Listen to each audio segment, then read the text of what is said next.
The sun, a pale disk in the early morning sky, began its slow ascent over the eastern horizon. Its light, still weak and diffused, cast long, indistinct shadows across the military camp. A faint chill lingered in the air, a remnant of the night, gradually yielding to the promise of a new day. Within the orderly rows of tents, the first stirrings of life could be detected. A cough here, a rustle there, the subtle creak of a bed frame as a legionary shifted in his sleep. These were the quiet beginnings of another day in the life of a Roman soldier, a day that would, in many ways, mirror the countless days that had come before it and the countless days that would undoubtedly follow.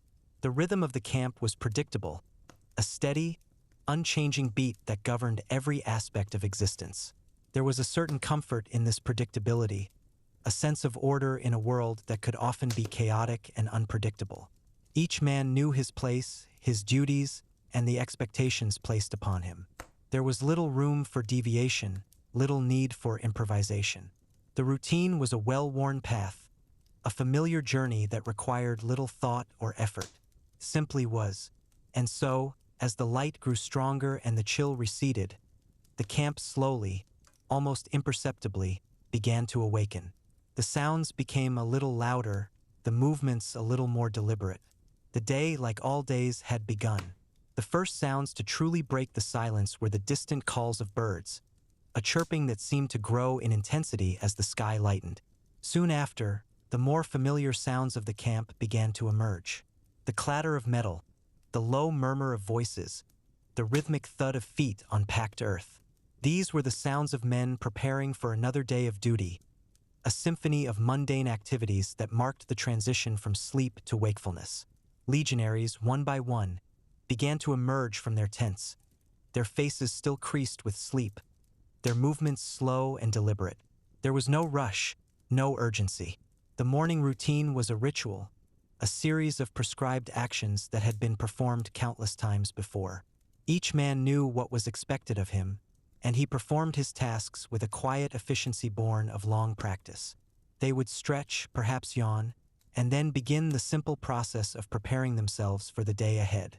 This involved adjusting their tunics, ensuring their sandals were properly secured, and generally making themselves presentable for the rigors of military life. The air, once still, now carried the faint scent of wood smoke, as small fires were kindled for the morning meal. The smoke rose in thin, lazy columns, dissipating quickly into the brightening sky. It was a smell that was intimately associated with camp life, a constant reminder of the communal existence shared by all legionaries. The fires, small and controlled, provided a modest warmth, a welcome comfort in the lingering morning chill. Around these fires, small groups of men would gather, their conversations hushed and understated. There was little need for animated discussion. The topics of conversation were as predictable as the routine itself. The weather, the quality of the rations, the upcoming duties, these were the simple subjects that occupied their minds. There was a quiet camaraderie among them, a shared understanding that transcended the need for elaborate words. They were bound by their common purpose, their shared experiences, and the unspoken knowledge that they were all part of something larger than themselves. The morning meal itself was a simple affair. Hardtack, perhaps some dried fruit, and a measure of pasca, a sour wine mixed with water. It was sustenance, nothing more, designed to provide the necessary energy for the day's tasks without offering any undue pleasure. The act of eating was quick and efficient, a necessary interlude before the serious business of the day began. There was no lingering over the meal, no savoring of flavors. It was a functional activity, performed with a quiet resignation. The silence that often accompanied these meals was not one of discomfort, but rather one of quiet contemplation. Each man was lost in his own thoughts, preparing himself mentally for the hours that lay ahead. The sun continued its ascent, its rays now beginning to penetrate the camp with greater intensity. The shadows shortened, and the air grew warmer. The sounds of the camp became more pronounced, a steady hum of activity that indicated the full awakening of the Legion. The time for quiet reflection was drawing to a close. The time for duty was at hand. The morning, in its slow and deliberate unfolding, had reached its inevitable conclusion. The day, in all its monotonous glory, was ready to begin. As the last crumbs of the morning meal were brushed away, the legionaries began to prepare for the day's first official duties. This often involved a general assembly, a gathering of the men in a designated area of the camp. The purpose of this assembly was not always dramatic. More often than not, it was simply to receive the day's orders, to be reminded of the schedule, and to ensure that all men were present and accounted for. The process of forming up was itself a testament to the legion's discipline. Rows would form with precision, each man taking his accustomed place, his eyes fixed forward, his posture rigid. There was no chatter, no fidgeting. The silence was profound, broken only by the occasional command from a centurion, delivered in a clear, measured tone. These commands were not shouted, but rather spoken with an authority that left no room for misinterpretation. The men understood and they obeyed. The sun, now higher in the sky, cast a brighter, more direct light upon the assembled ranks. The dust, disturbed by the movement of so many feet, began to rise in a fine haze, catching the sunlight and creating a shimmering, almost ethereal effect. It was a common sight, one that was repeated day after day, week after week, year after year. The faces of the legionaries, though varied in their individual features, shared a common expression of quiet endurance. There was no excitement, no anticipation. There was only the steady, unwavering commitment to the task at hand. The orders, when they came, were typically brief and to the point. They might concern the day's training exercises, the allocation of duties, or perhaps a general reminder of camp regulations. There was little room for discussion or debate. The orders were given, and they were to be carried out. The simplicity of these directives was a reflection of the Legion's operational philosophy: efficiency, order, and unwavering obedience. After the assembly, the men would disperse, each heading to his assigned task. For some, it would be a day of drills on the training ground, practicing formations, weapon handling, and marching. For others, it might involve maintenance duties within the camp, repairing equipment, cleaning latrines, or tending to the camp's infrastructure. Still others might be assigned to guard duty, manning the watchtowers or patrolling the perimeter.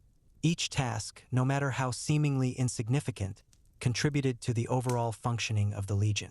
There was a sense of interconnectedness, a recognition that every man's effort, however small, played a vital role in the larger machine. The day unfolded with a predictable rhythm, a series of tasks performed with methodical precision. The sun continued its journey across the sky, marking the passage of time with its steady, unwavering progress. The sounds of the camp, once a gentle hum, now became a more pronounced symphony of activity. The clang of hammers, the shouts of instructors, the rhythmic pounding of feet. These were the sounds of a legion at work, a testament to its unwavering dedication to duty. The hours passed, each one blending seamlessly into the next, a continuous flow of routine and repetition. There was little to distinguish one moment from another, save for the subtle shifts in light and shadow as the sun moved overhead. The legionaries, immersed in their tasks, moved with a quiet efficiency, their movements honed by countless hours of practice. Their minds, perhaps, drifted to other things, to distant homes or forgotten dreams, but their bodies remained firmly rooted in the present, performing the duties that defined their existence. The day, in its steady, unhurried progression, continued its march towards evening, another chapter in the endless saga of the Roman legionary's life. The morning sun, now fully risen, cast its golden light across the training grounds. The air, still cool from the night, was beginning to warm, promising a day of exertion. Legionaries, having completed their morning meal and assembly, began to gather in the designated areas, their movements precise and practiced. This was the time for training, a fundamental aspect of their daily lives, as ingrained as eating or sleeping. The drills were not new. They were repetitions of movements and formations learned countless times before. Yet, each repetition was treated with the same seriousness, the same unwavering focus. There was no room for complacency, no allowance for error. Discipline was paramount, a constant, unyielding force that shaped every action, every thought. The centurions, their voices clear and resonant, issued commands that echoed across the field. These commands were simple, direct, and unambiguous. They spoke of forward movements, of turning, of raising shields, of thrusting spears. Each command was followed by a synchronized response, a collective movement of bodies and equipment that spoke of hours, days, weeks, and years of relentless practice. The rhythmic thud of feet on the packed earth, the clang of wooden swords against shields, the grunts of effort, these were the sounds of the training ground, a monotonous symphony of physical exertion. The dust, disturbed by the constant movement, rose in a fine cloud, coating everything in a thin, gritty layer. It settled on tunics, on skin, on equipment, a constant reminder of the physical demands of their profession. Sweat beaded on foreheads, trickled down temples, and stained the fabric of their clothing.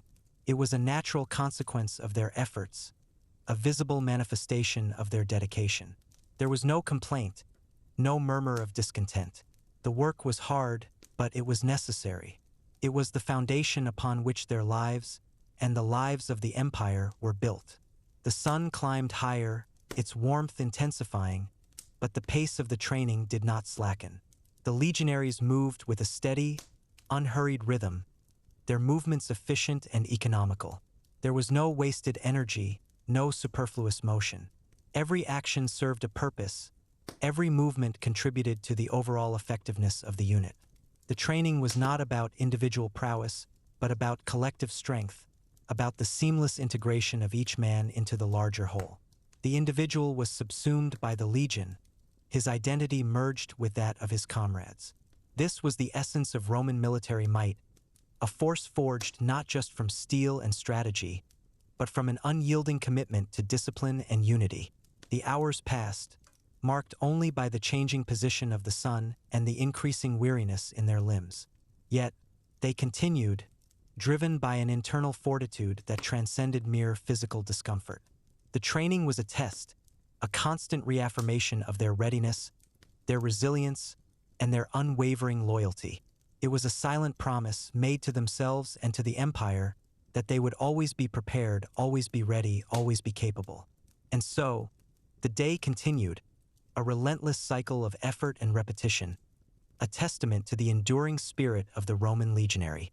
The drills continued, each one flowing seamlessly into the next, a continuous tapestry of movement and command. The legionaries practiced their shield wall, a formidable defensive formation that had proven its worth on countless battlefields. They moved as one, shields interlocking, creating an impenetrable barrier against any foe. The weight of the shield, the constant pressure against their arm, the heat radiating from their bodies, these were the sensations that accompanied the drill. There was no thought of discomfort, only the unwavering focus on maintaining the integrity of the line. The centurions walked among them, their eyes sharp, their presence a constant reminder of the standards that were expected. A slight misalignment, a momentary lapse in concentration, and a sharp word would cut through the air, correcting the error with swift precision. There was no anger in their voices, only a calm, unwavering authority. They were sculptors of men, shaping raw recruits into hardened warriors, honing their skills to a razor-backslash edge. The sun beat down, its rays growing more intense with each passing hour. The dust, churned by hundreds of feet, hung in the air, a hazy veil that softened the edges of the camp. The rhythmic sounds of training continued, a hypnotic beat that filled the air. The clatter of pila, the short throwing spears, as they were hurled at imaginary enemies, the dull thud of gladii, the short swords, as they struck practiced dummies. Each sound was a testament to the dedication of the men, to their tireless pursuit of perfection. The training was not just about physical prowess. It was about mental fortitude, about the ability to endure, to persevere, to push past the limits of what seemed possible. It was about building a collective will, a shared determination that would hold firm in the face of adversity. The legionaries understood this. They embraced the hardship, knowing that it was through such trials that they became stronger, more resilient, more capable. The midday sun reached its zenith, casting short, sharp shadows. A brief respite was granted, a moment to catch their breath, to wipe the sweat from their brows, to take a quick drink of water. There was little conversation during these breaks. The men were too focused on their recovery, on preparing themselves for the next phase of training. The silence was a welcome relief, a brief interlude in the relentless rhythm of the day. Then, with a sharp command, the drills would resume, the familiar sounds and movements beginning anew. The afternoon brought more of the same, a continuation of the morning/s efforts. The focus shifted to marching, to covering long distances with heavy packs, to maintaining formation over uneven terrain. This was the essence of legionary movement, the ability to transport a large, disciplined force across vast distances, arriving at their destination ready for battle. The rhythmic crunch of their sandals on the ground, the steady swing of their arms, the collective breathing of hundreds of men, these were the sounds of a legion on the move. The landscape blurred, a monotonous procession of fields, hills, and occasional streams. There was little to see, little to distract from the task at hand. Their gaze was fixed forward, their minds focused on the next step, the next mile. The discipline was absolute, a silent agreement among them to endure, to push forward, no matter the fatigue, no matter the discomfort. The sun began its slow descent, casting long shadows once more. The air began to cool, a welcome change after the heat of the day. The training, though still rigorous, began to wind down. The final drills were performed with the same precision as the first, a testament to their unwavering commitment. As the light faded, the legionaries returned to camp, their bodies weary, their minds calm. Another day of training was complete, another step taken on the long, familiar path of a Roman legionary. The sun had begun its slow descent, casting long, distorted shadows across the camp. The air, once filled with the sounds of training, was now quieter, a low hum of activity replacing the earlier clamor. For some legionaries, the day's exertions were far from over. The duty of standing guard, a constant and unwavering responsibility, now fell upon them. This was a task that demanded vigilance, a quiet endurance that often went unnoticed, yet was crucial to the safety and security of the entire legion. The watchtower, a simple wooden structure, stood tall against the fading light. From its elevated position, the legionary on duty had a panoramic view of the surrounding landscape. Fields stretched out in every direction, their colors muted by the approaching twilight. The distant treeline, a dark, indistinct mass, offered little in the way of visual interest. The sky, a vast expanse of deepening blue, slowly began to reveal the first faint stars. The silence was profound, broken only by the gentle rustle of leaves in the breeze, the distant chirping of crickets, and the occasional hoot of an owl. There was little to see, little to hear, little to do but watch. The hours passed with a slow, deliberate rhythm. Each minute seemed to stretch into an eternity, each hour a small lifetime. The legionary shifted his weight, adjusted his grip on his spear, and scanned the horizon once more. His eyes, though weary, remained sharp, constantly searching for any sign of movement, any hint of an anomaly. The mind, left to its own devices, could wander, drifting to distant memories, to loved ones far away, to dreams of a life beyond the confines of the camp. But always the discipline would pull it back, reminding him of his duty, of the unwavering vigilance that was required. The night deepened, and the stars, once faint, now blazed with a cold, distant brilliance. The moon, a pale crescent, cast a soft, ethereal glow upon the landscape. The camp below, once a hive of activity, was now a collection of dark, silent shapes, its inhabitants lost in the depths of sleep. Only the flickering light of the watch fires and the occasional movement of a patrolling sentry offered any indication of life.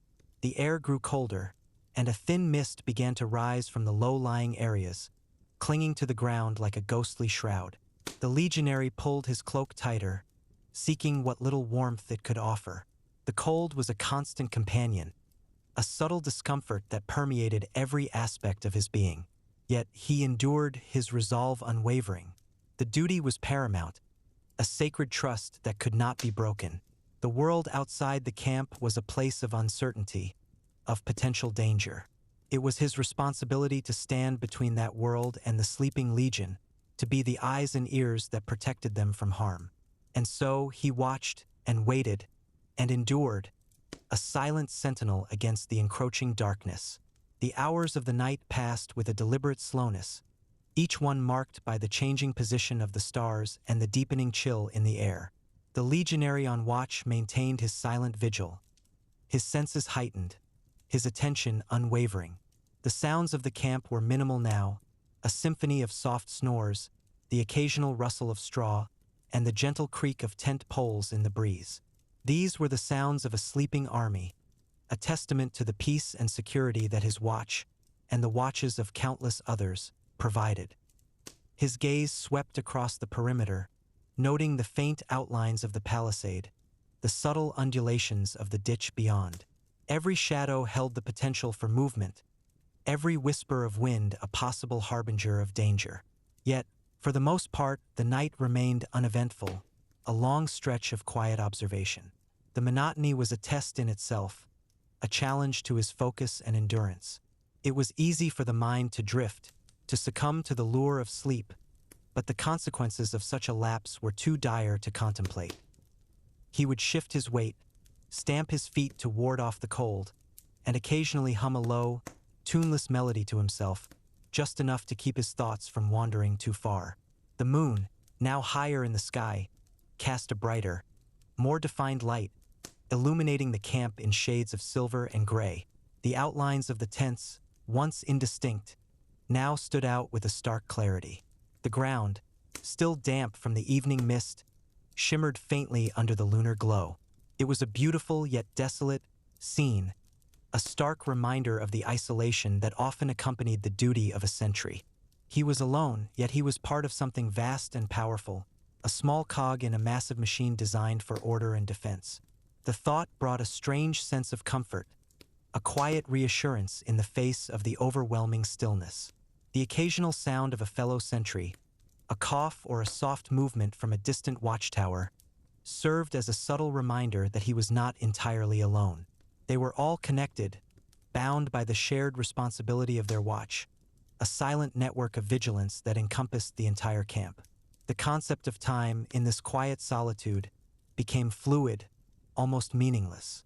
It was not measured by the ticking of a clock, but by the slow progression of the stars, by the gradual shift in the quality of the light, by the subtle changes in the temperature of the air.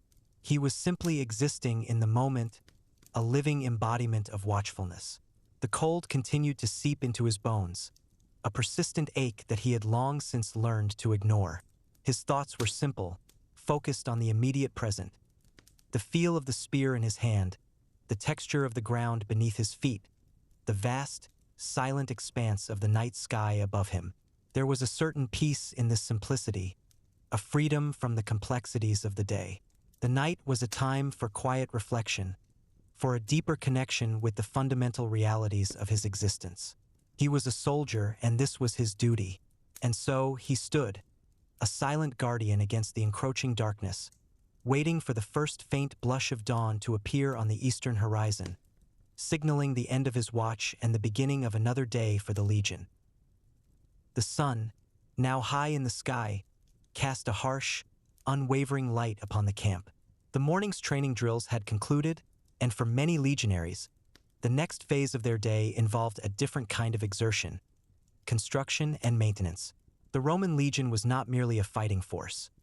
It was also a formidable engineering corps, capable of building roads, bridges, and fortifications with remarkable speed and efficiency. This was a constant, ongoing process, a relentless battle against the elements and the wear and tear of daily life. The air was filled with the sounds of hammers striking wood, the rhythmic scrape of shovels against earth, and the occasional grunt of effort as heavy stones were moved into place. Dust, a perpetual companion in the camp, rose in clouds, coating everything in a fine, gritty layer.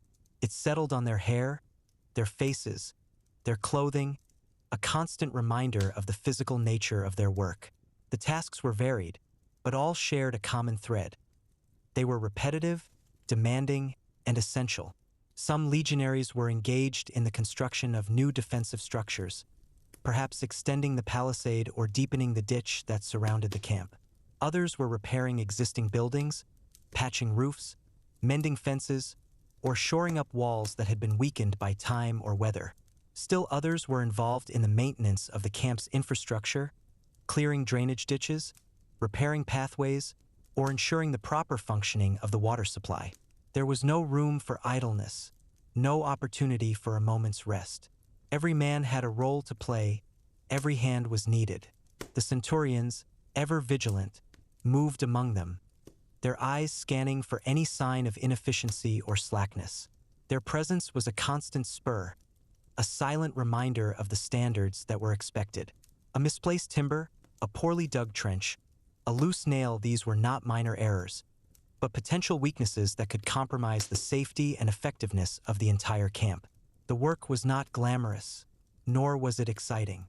It was a monotonous grind, a continuous cycle of physical labor that stretched from dawn until dusk. Yet, there was a certain satisfaction in it, a quiet pride in the knowledge that they were contributing to the strength and security of the Legion. Each nail hammered, each stone laid, each shovelful of earth moved, these were small acts, but together, they built something enduring, something that would protect them and their comrades. The sun beat down, its heat relentless, but the work continued, unceasing. Sweat streamed down their faces, stinging their eyes, but they did not falter. Their muscles ached, their backs protested, but they pushed through the discomfort, driven by a sense of duty and a shared commitment to the Legion. The Roman legionary was not just a warrior. He was also a builder, a craftsman, a tireless worker who understood that the strength of the empire rested not just on its military might, but also on its ability to construct and maintain the infrastructure that supported its vast reach. And so, the day unfolded, a relentless cycle of labor and construction, a testament to the enduring spirit of the Roman legionary.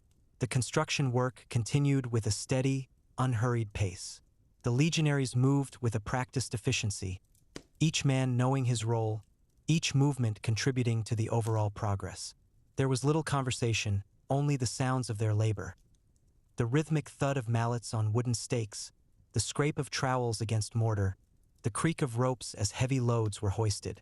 The air was thick with the scent of freshly cut timber and damp earth, a familiar aroma that permeated every corner of the camp. The tasks were often repetitive, requiring little thought beyond the immediate action. A legionary might spend hours digging a trench, his shovel rising and falling with monotonous regularity. Another might be tasked with carrying stones, his shoulders aching under the weight, his steps heavy and deliberate. Yet another might be shaping timbers, his axe biting into the wood with a dull, satisfying thud. The work was physically demanding, a constant test of endurance and strength. Muscles burned, sweat stung their eyes, and their hands grew calloused and rough. But there was no complaint, no murmur of discontent. This was their duty, a fundamental aspect of their lives as soldiers. They understood that the strength of the camp, its ability to withstand attack, depended on the quality of their work. Every joint, every beam, every stone was a testament to their dedication. The sun continued its relentless journey across the sky, its heat intensifying with each passing hour. The dust, disturbed by their constant movement, rose in a fine, powdery cloud, settling on their skin and clothing.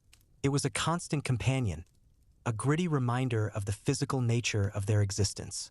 The water carriers moved among them, offering dippers of cool water, a brief respite from the heat and the dust.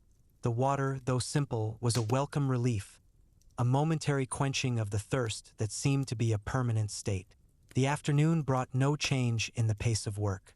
The construction continued, unceasing, a testament to the legionaries' unwavering commitment. The walls of the new barracks slowly rose, brick by brick, stone by stone. The palisade grew taller, its sharpened stakes pointing defiantly towards the sky. The ditches deepened, their sides steep and unforgiving. Each completed section was a small victory, a tangible sign of their progress. The work was not about speed, but about precision and durability. They built to last, to withstand the ravages of time and the assaults of any enemy. The tools they used were simple, yet effective. Shovels, picks, axes, hammers, and saws.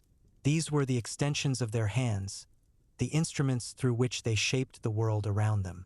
The skills they possessed were not learned overnight. They were the culmination of years of practice, passed down from one generation of legionaries to the next. The sun began its slow descent, casting long shadows across the camp once more. The air began to cool, offering a slight reprieve from the day's heat. Yet, the work continued, driven by the knowledge that there was still much to be done before nightfall. The sounds of construction would gradually fade as the light diminished, replaced by the softer sounds of the evening routine. But for now, the rhythmic sounds of building continued, a steady, unyielding testament to the tireless efforts of the Roman legionary. As the day drew to a close, the legionaries, though tired, felt a quiet sense of accomplishment. The new structures stood firm, the repairs were complete, and the camp was a little more secure than it had been that morning. This was the essence of their daily lives, a continuous cycle of labor, discipline, and contribution to the greater good of the legion. The setting sun cast long, golden shadows across the newly built walls, a silent testament to their unwavering dedication. The air, now cooler, carried the scent of wood smoke and damp earth, a comforting aroma that signaled the end of another long day. The sounds of the camp began to change, the clamor of construction replaced by the softer murmurs of evening routines. Soon, they would gather for their evening meal, a simple but well-earned reward for their tireless efforts. The day had been long, filled with monotonous tasks and physical exertion, but it had also been productive. Each legionary, in his own way, had contributed to the strength and resilience of the Roman military machine. And as darkness finally enveloped the camp, a quiet peace settled over the weary soldiers, a peace earned through hard work and unwavering commitment. The midday sun hung high above the Roman camp, casting short, sharp shadows. The intense heat of the afternoon had settled over everything, making even the simplest movements feel like a burden. For the legionaries, this was a time for a brief, much-needed respite from the relentless demands of their daily duties. It was the time for the midday meal, a moment of quiet consumption and temporary relief. The air, thick with the scent of wood smoke and cooking food, carried the low murmur of voices from various parts of the camp. There was no boisterous laughter or loud conversation, just a subdued hum of activity as men gathered their rations and found a spot to sit. The meal itself was simple as always, a portion of hardtack, perhaps some dried meat or cheese, and a measure of diluted wine or water. It was sustenance, not a feast, designed to provide the necessary energy for the remainder of the day's tasks without offering any unnecessary indulgence. Each legionary ate in a methodical, unhurried manner. There was no rush, no competition for food. Every bite was chewed thoroughly, every sip savored, not for its taste, but for the nourishment it provided. The act of eating was a routine, a necessary function, performed with a quiet efficiency that reflected the overall discipline of their lives. Some men sat alone, their gaze fixed on some distant, unseen point, their thoughts perhaps wandering to places far from the dusty confines of the camp. Others sat in small groups, their conversations low and infrequent, punctuated by long silences. There was a shared understanding among them, a silent camaraderie born of shared hardship and common purpose. They did not need many words to communicate. A glance, a nod, a shared sigh was often enough. The sounds of eating were subtle. The gentle crunch of hard bread, the soft slurping of water, the occasional clink of a metal cup against a wooden surface. These were the sounds of men replenishing their bodies, preparing for the next phase of their day. The sun continued its slow, deliberate arc across the sky, its heat unwavering. The shadows, which had been short at midday, began to lengthen imperceptibly, a subtle indication of the passage of time. The dust, disturbed by their movements, rose in faint wisps, settling back down with a quiet sigh. The flies, ever present, buzzed lazily in the heat, a constant, low drone that blended into the background noise of the camp. The meal was not a time for recreation, but for necessary refueling. There were no games, no elaborate entertainments. The brief period of rest was dedicated solely to the consumption of food and the conservation of energy. It was a practical interlude, a functional pause in the relentless rhythm of their lives. As the last morsels were consumed and the last drops of liquid swallowed, a quiet sense of readiness began to settle over the camp. The brief respite was drawing to a close. The time for rest was over, and the time for duty was about to begin once more. The legionaries would slowly rise, gather their meager belongings, and prepare themselves for the afternoon's tasks. The cycle continued, an endless repetition of work, rest, and preparation, each segment flowing seamlessly into the next. The midday meal, though brief and unremarkable, was a vital component of this cycle, a small but essential pause that allowed the Roman legionary to endure the monotonous demands of his daily existence. And so, the quiet hum of the camp would gradually give way to the more purposeful sounds of renewed activity. As the legionaries returned to their duties, their bodies nourished, their minds refreshed, ready to face the unchanging rhythm of their lives. After the meal, the brief period of rest continued, though it was not a time for idleness. For some, it was an opportunity to attend to small personal tasks. A legionary might carefully inspect his armor, checking for any signs of wear or damage, polishing a dull spot on his breastplate, or tightening a loose strap on his greaves. Another might sharpen his sword, the rhythmic rasp of stone against metal a familiar and comforting sound. These were not duties assigned by a centurion, but rather personal responsibilities, a quiet dedication to maintaining the tools of their trade. The condition of their equipment was a matter of pride, a reflection of their discipline and readiness. A well-maintained sword was a reliable companion in battle, a polished shield a testament to their vigilance. The air, though still warm, seemed to carry a different quality now, a subtle shift from the intensity of midday.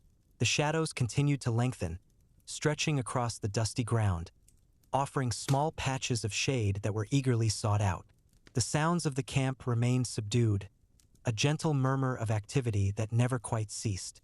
The distant clatter of a blacksmith at his forge, the faint shouts of men engaged in some minor task, the soft rustle of straw as a legionary shifted his position. These were the background noises of their existence, a constant reminder of the collective life they shared. Some legionaries chose to spend their brief respite in quiet contemplation. They might sit with their backs against a tent pole, their eyes closed, their minds drifting. Perhaps they revisited memories of home, of family, of a life that seemed distant and almost unreal in the harsh reality of the camp. Or perhaps they simply rested, allowing their bodies to recover from the morning's exertions and prepare for the afternoon's demands. There was no pressure to engage in conversation, no expectation of entertainment. The silence was a welcome companion, a rare luxury in a life filled with constant noise and activity. The sun, though still powerful, had begun its slow descent towards the western horizon. Its light, once harsh and direct, softened, casting a warmer, more golden hue over the camp. The dust, which had been so prominent earlier, seemed to settle, creating a hazy, almost dreamlike atmosphere. The flies, though still present, seemed less insistent, their buzzing a less intrusive sound. The brief period of rest was drawing to a close. The subtle signals were everywhere. The increasing movement of men, the gathering of tools, the quiet preparations for the next phase of their duties. The rhythm of the camp was about to shift once more, from the quiet contemplation of rest to the purposeful activity of work. The legionaries, their bodies somewhat refreshed, their minds somewhat cleared, would soon rise and return to their assigned tasks. The afternoon would bring more of the same, more labor, more discipline, more of the monotonous routine that defined their lives. But for now, in these fleeting moments of quiet respite, they found a brief escape, a temporary reprieve from the relentless demands of their existence. It was a small comfort, but a vital one, allowing them to endure the unchanging rhythm of their days. And as the sun continued its slow journey towards the horizon, the camp would gradually awaken once more, its inhabitants ready to resume their duties, their lives a continuous cycle of effort and endurance. As the sun began its final descent, casting long, fading shadows across the Roman camp, a subtle shift in the atmosphere became apparent. The clamor of the day's activities gradually subsided, replaced by a more subdued hum as legionaries began to prepare for the evening rituals. This was a time for winding down, for attending to personal needs, and for the collective transition from the demands of labor to the quiet anticipation of rest. The air, once thick with dust and the scent of exertion, now carried the faint aroma of cooking fires and damp earth. The sounds of the camp softened. The distant clatter of mess kits, the low murmur of voices, the occasional whinny of a horse from the stables. These were the familiar sounds of an army settling down for the night, a comforting symphony of domesticity that offered a brief respite from the rigors of military life. Legionaries moved with a practiced efficiency, their movements unhurried but purposeful. Some gathered their meager belongings, carefully folding their cloaks or arranging their personal effects within their tents. Others attended to their weapons and armor, giving them a final wipe down or checking for any damage incurred during the day. This meticulous attention to detail was not merely a matter of discipline. It was a fundamental aspect of their survival. A well-maintained sword was a reliable companion, a clean shield a testament to their readiness. The water buckets, which had been constantly refilled throughout the day, were now used for personal ablutions. A quick splash of cool water on the face and hands, a brief rinse of the mouth. These were simple acts, yet they offered a sense of cleanliness and refreshment after a long day of toil. The dust and grime of the camp were temporarily washed away, leaving a fleeting sensation of renewal. The evening meal, though simple, was a focal point of this transition. Legionaries gathered in their cantaburnia, sharing their rations in a quiet camaraderie. The conversation was minimal, often limited to practical matters or brief observations about the day. There was no need for elaborate discussions. Their shared experiences spoke volumes. The act of eating together, even in silence, reinforced the bonds of brotherhood that were essential to their cohesion as a fighting force. As darkness deepened, the flickering light of the oil lamps and campfires cast dancing shadows on the tent walls. The sounds of activity gradually diminished, replaced by the quiet stillness of a sleeping army. Only the occasional call of a sentry or the distant hoot of an owl would break the silence. The day, filled with monotonous labor and unwavering discipline, had come to an end. The Roman legionary, a master of both warfare and construction, would now rest, his body weary but his mind at peace, knowing that he had contributed to the enduring strength and security of the empire. And with the rising sun, the cycle would begin anew, a relentless rhythm of duty, labor, and quiet endurance. The preparation for sleep was a ritual in itself, a series of deliberate actions designed to ensure maximum rest and readiness for the following day. Each legionary would find his designated spot within the tent, often a small, cramped space shared with several comrades. The straw mattress, though rough, offered a familiar comfort, a temporary haven from the hard ground. The wool blanket, though thin, provided a measure of warmth against the encroaching night chill. There was a quiet order to their movements, a silent understanding of personal space within the communal living arrangements. The sounds of breathing, soft and rhythmic, filled the tent, a testament to the exhaustion of bodies pushed to their limits. The occasional cough or sigh would punctuate the stillness, but for the most part, the night was a time for deep, restorative sleep. The legionary would lie on his back, his hands clasped over his chest, his eyes closed. His thoughts, which had been so active during the day, would gradually slow, drifting into a state of quiet contemplation.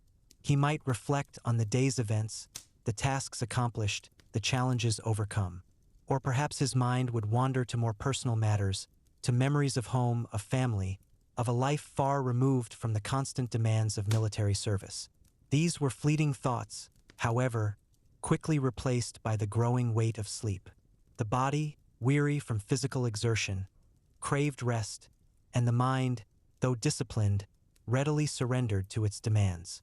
The darkness outside the tent was absolute, broken only by the faint glow of distant watch fires. The sounds of the camp were muted, a low hum that blended into the background noise of the night. The air grew colder, and a thin mist began to rise from the low-lying areas, clinging to the ground like a ghostly shroud. But within the tent, there was a sense of warmth and security, a shared sanctuary from the elements and the potential dangers of the outside world. The legionary would drift into a deep, dreamless sleep, his body recovering, his mind at peace. The hours of the night would pass quickly, marked only by the changing of the guard and the subtle shift in the quality of the air. And as the first faint blush of dawn began to appear on the eastern horizon, he would awaken, refreshed and ready to face another day of duty, another cycle of labor and discipline. The evening rituals, though simple, were essential to the well-being of the Roman legionary, providing a necessary transition from the demands of the day to the restorative power of sleep, ensuring that he was always prepared for the relentless rhythm of his life in the service of the empire. The quiet of the night was a profound thing, a blanket that settled over the camp, muffling the sounds of the world beyond. Only the most essential noises remained: the soft rustle of leaves in the distant trees, the gentle sigh of the wind, the occasional hoot of an owl. These were the sounds of nature, indifferent to the human presence, yet they provided a soothing backdrop to the legionary's slumber. Each man, in his own way, sought to find comfort in the familiar routines, in the knowledge that his comrades were close by, sharing the same quiet space. The shared vulnerability of sleep created a silent bond, a collective trust that transcended the hierarchies of rank and duty. For a few precious hours, they were simply men, resting, recovering, preparing for the demands of another day. The darkness was a welcome embrace, a temporary escape from the harsh realities of their existence. It was a time for the body to heal, for the mind to clear, for the spirit to find a brief moment of peace. And as the night deepened, the camp became a single, breathing entity, a vast collection of sleeping bodies, each one a testament to the enduring strength and resilience of the Roman legion. The life of a Roman legionary was not confined to the static boundaries of a fortified camp. Often, their duties called them to move, to march across vast distances, to establish temporary encampments in unfamiliar territories. This was the life on the march, a continuous cycle of movement, adaptation, and the relentless pursuit of order in a constantly changing landscape. The morning began early, long before the first hint of dawn. The camp, which had been a silent collection of tents just hours before, now buzzed with a low, purposeful energy. Legionaries, roused from their sleep, quickly dismantled their tents, rolled their blankets, and prepared their meager belongings for the day's journey. There was a quiet efficiency to their movements, a practiced rhythm born of countless repetitions. Each man knew his role, each task was performed with a minimum of fuss. The air was cool and damp, carrying the scent of damp earth and wood smoke from the last embers of the campfires. The sounds were muted, the soft clatter of equipment, the low murmur of voices, the rhythmic crunch of boots on the gravelly ground. As the first faint light appeared on the eastern horizon, the legionaries formed up, their ranks precise and orderly. The centurions, their voices low but firm, gave the commands, and the vast column began to move. The initial pace was slow, a deliberate rhythm designed to conserve energy for the long hours ahead. Each step was measured, each stride consistent. The ground beneath their feet varied. Sometimes it was a well-worn road, smooth and easy to traverse. At other times it was rough, uneven terrain, demanding constant attention and careful footing. The landscape changed with each passing mile. Sometimes they marched through dense forests, the trees towering above them, their branches forming a canopy that filtered the sunlight into dappled patterns on the ground.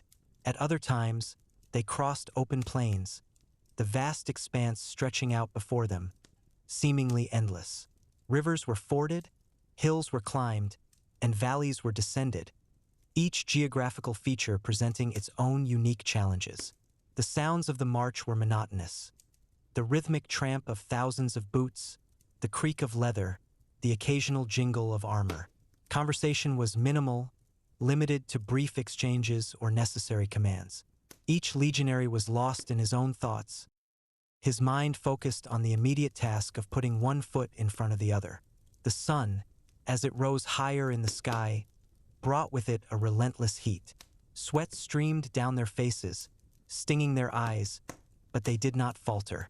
Their bodies ached, their muscles protested, but they pushed through the discomfort, driven by a sense of duty and the unwavering discipline that was ingrained in every Roman soldier.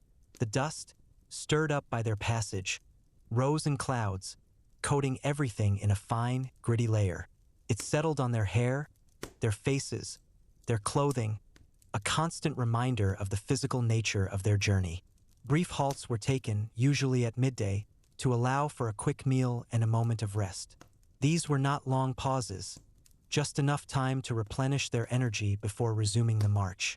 The water, though often warm and dusty, was a welcome relief, a momentary quenching of the thirst that seemed to be a permanent state. As the afternoon wore on, the pace remained consistent. The destination, though often distant, was always in their minds. They were a moving force, a disciplined machine, advancing steadily towards their objective. The landscape continued to unfold before them, a continuous panorama of changing scenery, yet the rhythm of their march remained constant, an unchanging beat in a world of flux. The day ended as it began, with the establishment of a temporary camp. The process was familiar, a well-rehearsed ritual. Tents were erected, a palisade was constructed, and a ditch was dug, all with remarkable speed and efficiency. Within hours, a new, temporary home had been created, a safe haven for the weary legionaries. The evening meal was simple, consumed in quiet exhaustion. The sounds of the camp were subdued, a low hum of activity as men prepared for sleep. The day had been long, filled with monotonous movement and unwavering discipline, but it had also been productive. Each legionary, in his own way, had contributed to the strength and resilience of the Roman military machine. And as darkness finally enveloped the camp, a quiet peace settled over the weary soldiers, a peace earned through hard work and unwavering commitment. The life on the march was a continuous cycle of movement and temporary settlement, a relentless rhythm that ensured the smooth functioning of the vast Roman military machine. And in that rhythm, there was a strange, quiet beauty, a profound sense of purpose that transcended the mundane details of daily existence. As the last embers of the campfires faded into the deepening night, a profound stillness settled over the Roman encampment. The sounds of the day, the clatter of tools, the murmur of voices, the rhythmic tramp of marching feet, had all receded, replaced by a quiet that was almost absolute. This was the domain of the night, a time for rest, for reflection, and for the silent vigil of the centuries. The air grew cooler, carrying with it the crisp scent of damp earth and distant pine. The stars, countless and indifferent, began to emerge in the inky blackness above, their faint light offering a subtle illumination to the sleeping camp. It was a vast, silent tableau, a testament to the enduring power of the night. The legionaries, nestled within their tents, were deep in slumber, their bodies recovering from the day's exertions. Their breathing was soft and rhythmic, a collective sigh that filled the canvas shelters. The occasional cough or restless shift was quickly absorbed by the pervasive quiet, leaving only the steady hum of an army at rest. For those on guard duty, however, the night was a time of heightened awareness. They stood at their posts, their eyes scanning the darkness, their ears attuned to the slightest sound. The changing of the guard was a silent ritual, a passing of the torch from one vigilant pair of eyes to the next. No words were exchanged, only a subtle nod, a shared understanding of the responsibility that rested upon their shoulders. The hours of the night passed slowly, marked only by the imperceptible shift of the stars across the sky. The moon, if present, cast long, ghostly shadows across the camp, transforming familiar shapes into distorted figures. The wind, a gentle whisper, rustled through the leaves of the nearby trees, creating a soft, almost hypnotic sound. These were the sounds of the night, a subtle symphony that accompanied the silent vigil of the centuries. Their thoughts, though disciplined, often drifted. They might recall memories of home, of family, of a life far removed from the constant demands of military service. Or perhaps they simply contemplated the vastness of the night, the endless expanse of the sky, the quiet solitude of their post. These were fleeting thoughts, however, quickly replaced by the immediate demands of their duty. Every shadow was a potential threat, every rustle a possible intrusion. Their senses were heightened, their minds alert, ready to respond to any sign of danger. The cold seeped into their bones, a constant reminder of the passage of time. They shifted their weight, stamped their feet, and rubbed their hands together, small movements designed to ward off the chill. But their gaze remained fixed on the darkness, their vigilance unwavering. The camp, though silent, was not entirely still. The occasional snort of a horse from the stables, the soft murmur of a distant stream, the faint creak of a tent pole in the wind, these were the subtle sounds that punctuated the quiet, a testament to the living, breathing entity that was the Roman legion. As the night deepened, a profound sense of isolation settled over the sentries. They were alone with their thoughts, alone with the vastness of the darkness, alone with the weight of their responsibility. Yet, there was also a sense of purpose, a quiet pride in their unwavering dedication. They were the guardians of the camp, the silent protectors of their sleeping comrades. Their vigilance ensured the safety and security of the entire legion. The hours before dawn were often the coldest, the darkest, and the most challenging. The body craved rest, the mind yearned for sleep, but duty demanded wakefulness. They pushed through the discomfort, their resolve unwavering, their commitment absolute. The first faint blush of dawn on the eastern horizon was a welcome sight, a subtle promise of the day to come. The darkness began to recede, replaced by a soft, gray light that gradually illuminated the camp. The shapes of the tents, once indistinct, began to sharpen, their outlines becoming clear. The sounds of the camp slowly began to awaken. The first stirrings of men, the gentle clatter of mess kits, the low murmur of voices. The night, with its silent vigil, was drawing to a close. The sentries, their duty fulfilled, would soon be relieved, their bodies weary but their minds at peace. They had stood guard, they had protected, and they had ensured the safety of their comrades. The cycle would begin anew, a relentless rhythm of duty, labor, and quiet endurance. And as the sun rose, casting its first golden rays upon the camp, the Roman legionary would awaken, refreshed and ready to face another day, another cycle of monotonous tasks, another testament to the enduring strength and resilience of the empire. The air, once thick with the silence of the night, began to fill with the subtle sounds of a waking camp. The distant crow of a rooster, the gentle lowing of cattle from a nearby farm, the soft chirping of birds in the trees.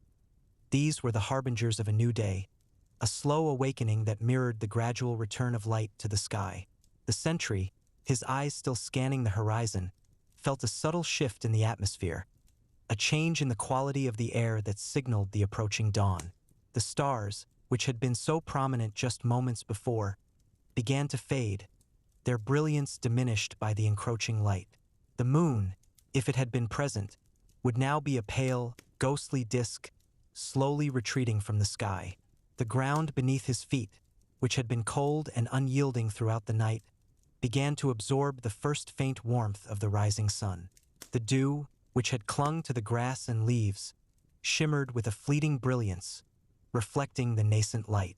The outlines of the tents, which had been indistinct shadows, now stood out in sharp relief, their canvas surfaces catching the first rays of the sun. The sounds of the camp became more distinct, more purposeful. The gentle clatter of mess kits, the low murmur of voices, the rhythmic crunch of boots on the gravelly ground, these were the sounds of men preparing for another day of duty, another cycle of labor and discipline. The sentry, his watch almost complete, felt a quiet sense of satisfaction. He had performed his duty, he had kept vigil, and he had ensured the safety of his comrades. The night, with its silent challenges, had been successfully navigated. Soon, he would be relieved, and he would join the ranks of his fellow legionaries, ready to face the demands of the new day. The cycle continued, an endless repetition of work, rest, and preparation, each segment flowing seamlessly into the next. The Roman legionary, a master of both warfare and construction, was also a master of endurance, his life a continuous testament to the unwavering strength and resilience of the empire. And as the sun rose, casting its first golden rays upon the camp, the Roman legionary would awaken, refreshed and ready to face another day, another cycle of monotonous tasks, another testament to the enduring strength and resilience of the empire. Introduction to the problem of slavery in pre-revolutionary Russia. The history of slavery in Russia is a complex and multifaceted phenomenon that evolved over many centuries. Unlike the classical forms of slavery known in ancient civilizations, Russian slavery, or kolobstvo, had its own unique characteristics and development paths. From the earliest periods of the formation of the old Russian state, various forms of dependence existed, which gradually transformed into a more formalized system. The sources of kolobstvo were diverse: debt, capture in war, self-sale due to poverty, or birth to a kolop mother. Initially, kolobstvo was not always hereditary and could be temporary, but over time, it acquired a more rigid and hereditary character. The legal status of kolops was ambiguous, fluctuating between a slave and a free person, depending on the historical period and specific circumstances. The development of kolobstvo was closely linked to the socioeconomic and political processes in Russia, including the formation of a centralized state and the strengthening of the service nobility. Early forms of dependence in ancient Rus. In ancient Rus, various forms of dependence existed even before the emergence of formalized kolobstvo. These included zakupi, who were people who worked off a loan, kupa, ryadovichi, who entered into a contract, ryad, for work, and smrti, who were free peasants but were gradually drawn into dependence on princes and boyars. The main source of dependence was debt. If a person could not repay a loan, they became a zakup and had to work for the creditor until the debt was repaid. The legal status of zakupi was regulated by Russkaya Pravda, the ancient Russian code of laws. They had certain rights, but their freedom was limited. Ryadovichi, on the other hand, voluntarily entered into contracts for work, but their dependence could also become long-term. Smrti were free peasants who owned land, but over time, they became increasingly dependent on the state and large landowners. These early forms of dependence laid the foundation for the future development of kolobstvo and serfdom, gradually restricting the freedom of the rural population. The influence of the Golden Horde on the development of dependence. The Mongol Tatar invasion and the subsequent yoke of the Golden Horde had a significant impact on the development of dependence in Russia. The need to pay a heavy tribute, vykod, to the horde led to the impoverishment of the population and the growth of debt. Many people, unable to pay the tribute, were forced to sell themselves into kolobstvo or become dependent on more prosperous individuals. The horde also contributed to the strengthening of princely power, which, in turn, led to a greater centralization of control over the population. The princes, collecting tribute for the horde, gained more power over their subjects, which contributed to the further encirclement of peasants. The constant raids and military conflicts also led to an increase in the number of captives, who became kolops. Thus, the Golden Horde, although it did not directly introduce slavery, indirectly contributed to the strengthening and spread of various forms of dependence in Russia, exacerbating the already difficult situation of the population. The formation and development of kolobstvo. The formation and development of kolobstvo as a distinct social institution occurred gradually over several centuries. By the 15th to 16th centuries, kolobstvo became a widespread phenomenon in Russia. Kolops were divided into several categories. Full kolops, who were completely deprived of rights and were the personal property of the master, okladnia kolops, who became kolops by special decree, and kabala kolops, who became kolops due to debt. The legal status of kolops was regulated by various legislative acts, including the Sudebniks of 1497 and 1550. These documents formalized the hereditary nature of kolobstvo and expanded the rights of masters over their kolops. Kolops were used in various fields. In agriculture, as domestic servants, as artisans, and even as soldiers. The growth of kolobstvo was associated with the development of large landlord economies and the need for cheap labor. However, kolobstvo also created social tension and led to numerous escapes and revolts of kolops. The government tried to regulate Kalopstvo, but it remained a significant part of the social structure of pre-revolutionary Russia until its gradual decline in the 18th century. ####The transition from Kalopstvo to serfdom. The transition from Kalopstvo to serfdom was a complex and lengthy process that occurred in the 16th to 17th centuries. Initially, Kalopstvo and serfdom existed in parallel, but gradually, serfdom became the dominant form of dependence. This was due to several factors. Firstly, the state was interested in securing the taxpaying population to the land to ensure the collection of taxes and the provision of military service. Secondly, the nobility, who received land for their service, needed a stable labor force. The encirclement of peasants was carried out through a series of legislative acts, including the introduction of forbidden years, zapovedny leta, during which peasants were prohibited from leaving their land, and the establishment of an indefinite search for runaway peasants. The culmination of this process was the adoption of the Sobornoye Yelazny of 1649, which finally bound peasants to the land and made them the property of landowners. Thus, Kalopstvo, as a separate institution, gradually faded into the background, giving way to serfdom, which became the primary form of dependence in Russia for the next 2 centuries. ###The socioeconomic context of early dependence. The socioeconomic context of early dependence in Russia was characterized by vast territories, low population density, and a predominantly agrarian economy.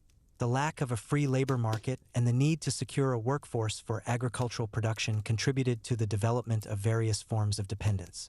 The state, in turn, played an active role in this process, supporting the nobility and large landowners, who were the main pillars of its power. The development of trade and craft production was limited, and the economy was largely natural. The social structure was hierarchical, with princes, boyars, and service people at the top, and various categories of dependent population at the bottom. The constant military conflicts and the need to defend borders also contributed to the strengthening of state power and the encirclement of the population. All these factors created a unique historical context in which the system of slavery and dependence in Russia developed, differing from similar phenomena in other countries. Understanding this context is crucial for a comprehensive analysis of the problem. Serfdom as the primary form of dependence. Serfdom in Russia represented a system of legal norms that established the dependence of peasants on landowners and the state. This system evolved over several centuries, gradually restricting the freedom of peasants and binding them to the land. One of the key moments in this process was the introduction of St. George's Day, Yuriev Den, at the end of the 15th century. St. George's Day was a 2-week period, a week before and a week after November 26th, when peasants had the right to move from one landowner to another, having settled their accounts with the previous master. This right was limited but still provided peasants with some freedom of movement. However, with the strengthening of centralized power and the growing need for labor by the nobility, the right of transfer gradually became restricted. The culmination of the encirclement process was the adoption of the Sobornoye Yelazny Code of Law of 1649, which finally bound peasants to the land and made them the property of landowners. The Sobornoye Yelazny abolished St. George's Day, established an indefinite search for runaway peasants, and formalized the hereditary nature of serfdom. Thus, serfdom became the primary form of dependence in pre-revolutionary Russia, encompassing a significant portion of the population. The legal status of serfs was extremely low. They did not possess personal freedom and were considered part of the landowner's property. Serfs were tied to the land, meaning they could not leave their allotments without the landowner's permission. This attachment to the land was one of the fundamental principles of serfdom. Landowners had the right to sell, gift, mortgage, and exchange serfs, both separately from the land and together with it. The sale of people without land, although legally restricted during certain periods, was widely practiced. Serf families could be separated during sales, leading to the destruction of family ties. Serfs could not appear in court without the landowner's permission and had no right to property, although they could de facto own movable property. Their marriages were concluded with the landowner's consent, and the children of serfs automatically became serfs of the same landowner. Thus, the legal status of serfs was close to that of slaves, although formally they were not considered slaves. ###Economic foundations of serfdom. The economic foundations of serfdom were based on the exploitation of peasant labor. There were two main forms of exploitation: corvée, barshchina, and quit-rent, obrok. Corvée was the obligatory work of peasants on the landowner's land. Peasants had to cultivate the landowner's land, perform various agricultural tasks, and engage in construction and repair. Quit-rent was a natural or monetary payment that peasants made to the landowner for the use of the land. Natural quit-rent could include grain, livestock, poultry, honey, wax, and other agricultural products. Monetary quit-rent was paid in money. The choice between corvée and quit-rent depended on the region, the type of the landowner's economy, and their personal preferences. In the Black Earth regions, where the land was more fertile, corvée predominated, as it allowed landowners to maximize profits from peasant labor. In non-Black Earth regions, where the land was less fertile, quit-rent was more often applied, as peasants could engage in crafts and trade to earn money for quit-rent payments. Serfdom provided landowners with cheap labor and allowed them to maintain large-scale farming based on natural production. However, this system hindered the development of commodity-money relations and prevented the modernization of agriculture. ### The Sobornoi Ulazanai of 1649 and its impact. The Sobornoi Ulazanai of 1649 marked the culmination of the encirclement process. This legislative act systematized and solidified all previously existing norms concerning peasant dependence.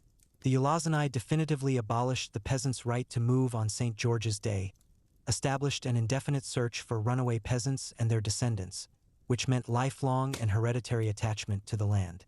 For the first time in Russian history, peasants were officially recognized as the property of landowners, leading to their complete loss of personal freedom. Landowners gained virtually unlimited power over their peasants, including the right to judge and punish, albeit with some limitations, such as the prohibition of murder. The Ulazanai also regulated relations between landowners and the state, obliging landowners to be responsible for collecting taxes from peasants and providing recruits for the army. Thus, the Sobornoi Ulazanai of 1649 completed the formation of serfdom in Russia, transforming it into a rigid and comprehensive system. ##### Peculiarities of serfdom in Russia compared to Western Europe. The development of serfdom in Russia had its peculiarities compared to Western European feudalism.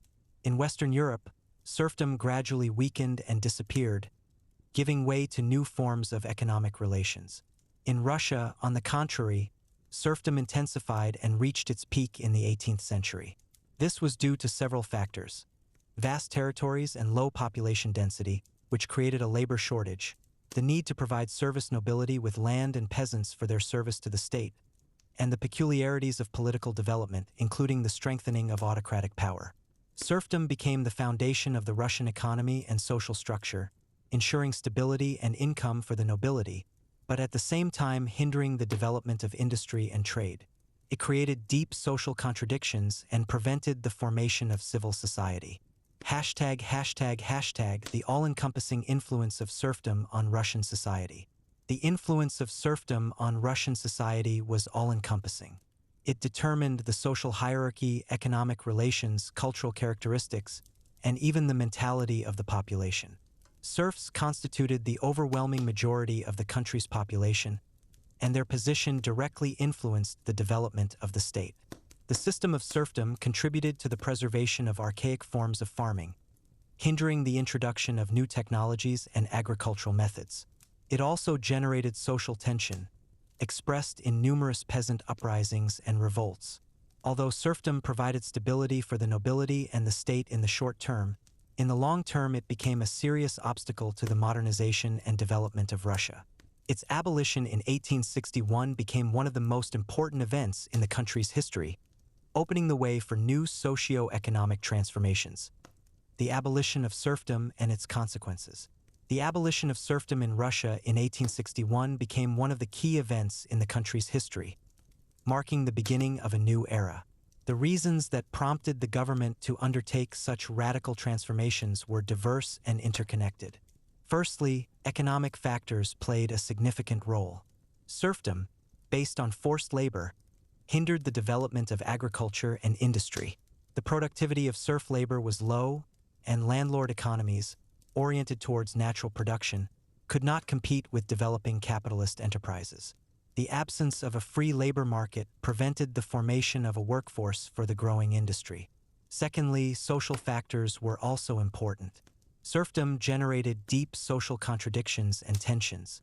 Numerous peasant unrests and revolts, although suppressed, testified to growing discontent and the threat to social stability.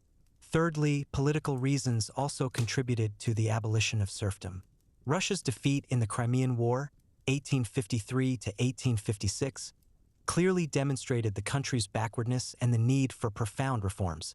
Serfdom was considered one of the main causes of this backwardness. In addition, the moral and ethical aspect also played a role. Serfdom was increasingly perceived as an immoral and unjust phenomenon, incompatible with the principles of enlightenment and humanism. The Manifesto of February 19, 1861, on the most gracious granting to serf people of the rights of free rural inhabitants, and the regulations on peasants who have emerged from serf dependence, became the main legislative acts that abolished serfdom. The manifesto proclaimed the personal freedom of peasants, granting them civil rights, such as the right to conclude transactions, own property, engage in trade and crafts. Peasants ceased to be the property of landowners and acquired the status of free rural inhabitants. However, the land they cultivated remained the property of the landowners. Peasants received the right to redeem their allotments, but until redemption, they were considered temporarily obligated and had to continue to bear obligations in favor of the landowner, corvée, or quitrent. The amount of redemption payments was significant, and peasants often did not have sufficient funds for redemption. The state provided peasants with loans for land redemption, but these loans had to be repaid within 49 years with interest. Thus, peasants, having gained personal freedom, found themselves in debt to the state. The consequences of the abolition of serfdom were diverse and contradictory. On the one hand, the abolition of serfdom contributed to the development of capitalist relations in agriculture and industry. A free labor market emerged, which stimulated the development of factories and plants. On the other hand, the reform also had negative consequences. Redemption payments became a heavy burden for peasants, many of whom found themselves in poverty. The landlessness of peasants, i.e., the reduction in the size of their allotments compared to pre-reform ones, led to agrarian overpopulation and the exacerbation of the land question. The formation of new social strata, such as the rural bourgeoisie, kulaks, and the proletariat, led to an increase in social stratification in the countryside. The reform did not solve all problems but created new ones, which became a source of social tension in subsequent decades. Nevertheless, the abolition of serfdom was a necessary step for the modernization of Russia and its integration into the world economic system. It opened the way for further reforms and transformations that changed the face of the country. Details of the 1861 reform included not only the proclamation of personal freedom for peasants but also a complex system of land relations. Peasants received land allotments for use, the size of which was determined by local regulations and depended on the region. In the Black Earth provinces, where land was more valuable, peasants often had surplus land, which they had used before the reform but belonged to the landowner, cut off.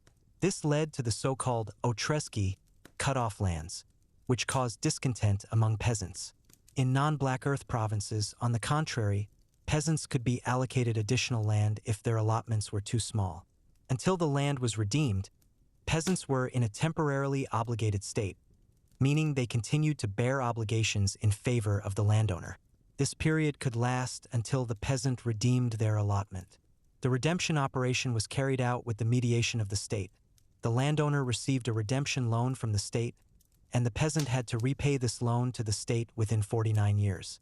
The amount of redemption payments was calculated to compensate landowners for the loss of serf souls and land.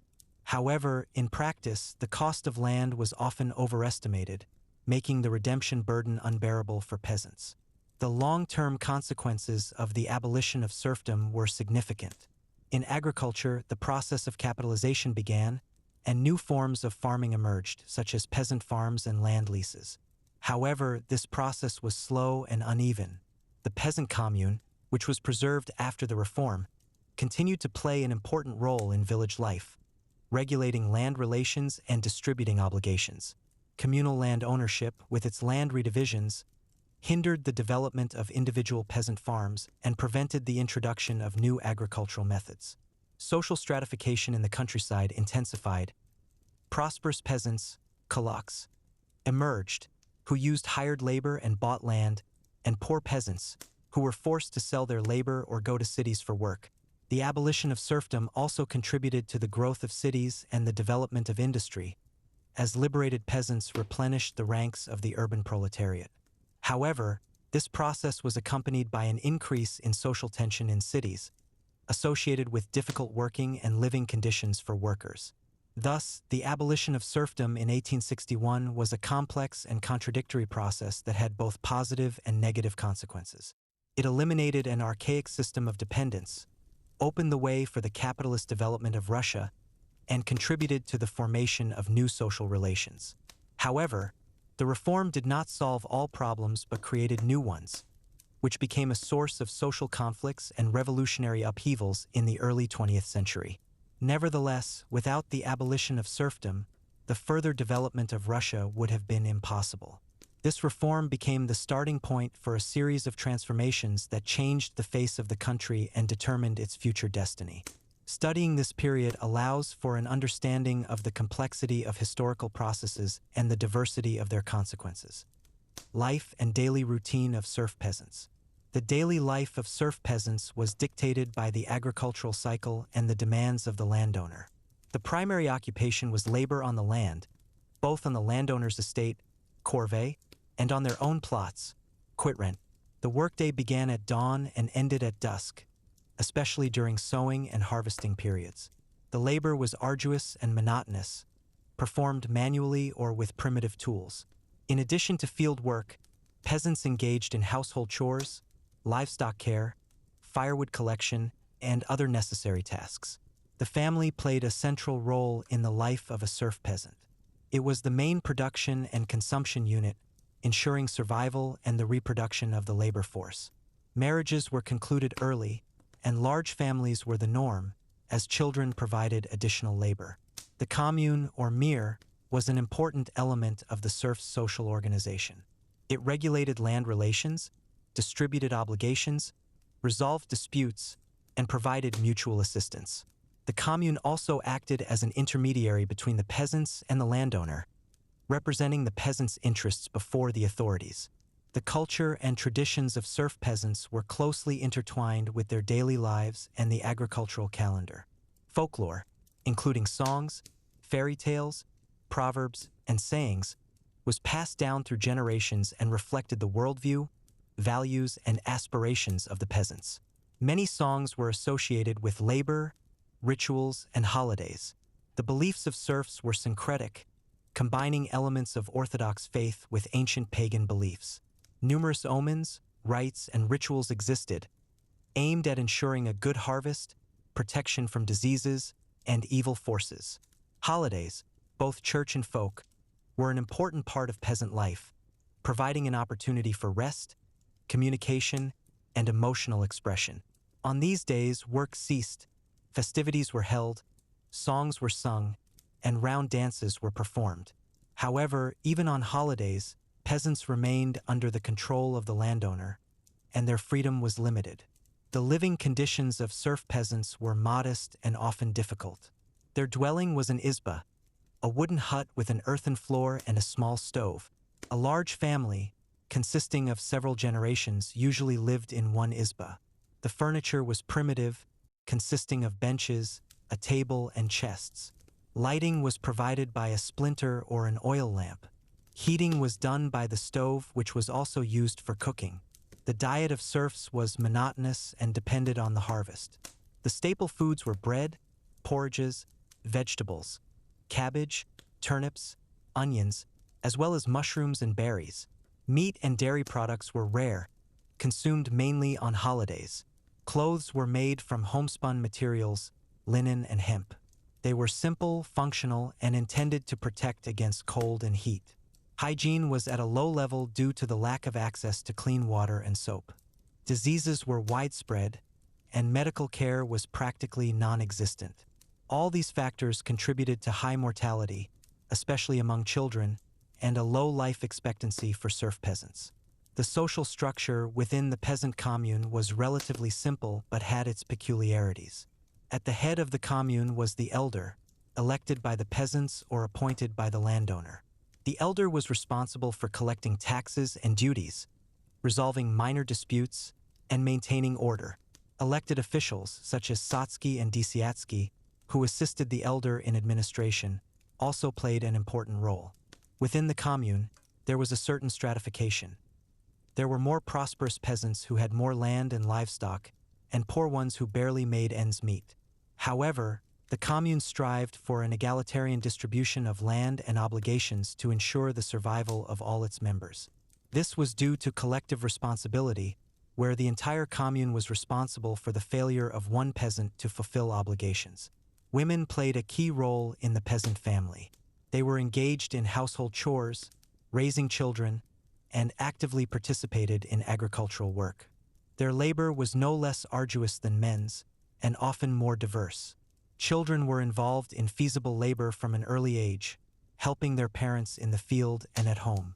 They quickly mastered the necessary skills and became full-fledged workers. The childhood of serfs was short, and at a young age they became full-fledged laborers. The impact of harsh living conditions on the physical and mental state of serf peasants was significant. Insufficient nutrition, heavy physical labor, lack of qualified medical care, and constant psychological pressure from the landowner led to a high level of morbidity and early mortality. Infectious diseases such as typhus, cholera, smallpox, as well as diseases associated with malnutrition and unsanitary conditions, were widespread. Peasants often suffered from chronic diseases that reduced their working capacity and quality of life. The psychological state of serfs was also difficult. The constant threat of punishment, humiliation, separation from family, and the lack of prospects for changing their situation led to apathy, depression, and submission. However, despite all the difficulties, peasants preserved their culture, traditions, and faith, which helped them survive and find meaning in life. They found solace in the commune, in family ties, in religious rites, and folk holidays. These cultural elements served as a kind of protective mechanism, allowing them to maintain their identity and dignity in conditions of unfreedom. Thus, the life and daily routine of serf peasants were filled with hard labor, deprivation, and limitations. However, they managed to create their unique culture based on communal values, traditions, and beliefs. Studying their daily lives allows for a deeper understanding of the social and economic realities of pre-revolutionary Russia, as well as an appreciation for the resilience and vitality of the Russian peasantry under serfdom. These aspects are important for a full understanding of the historical context and consequences of serfdom. State policy regarding serfdom.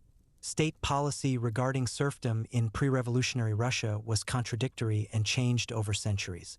On the one hand, the state actively contributed to the enserfment of peasants, seeing it as a way to secure the service nobility and maintain stability. On the other hand, as society developed and the negative consequences of serfdom became apparent, attempts were made to limit and regulate it. In the 18th century, during the reign of Catherine II, decrees were issued aimed at streamlining relations between landowners and peasants, but they did not lead to significant changes.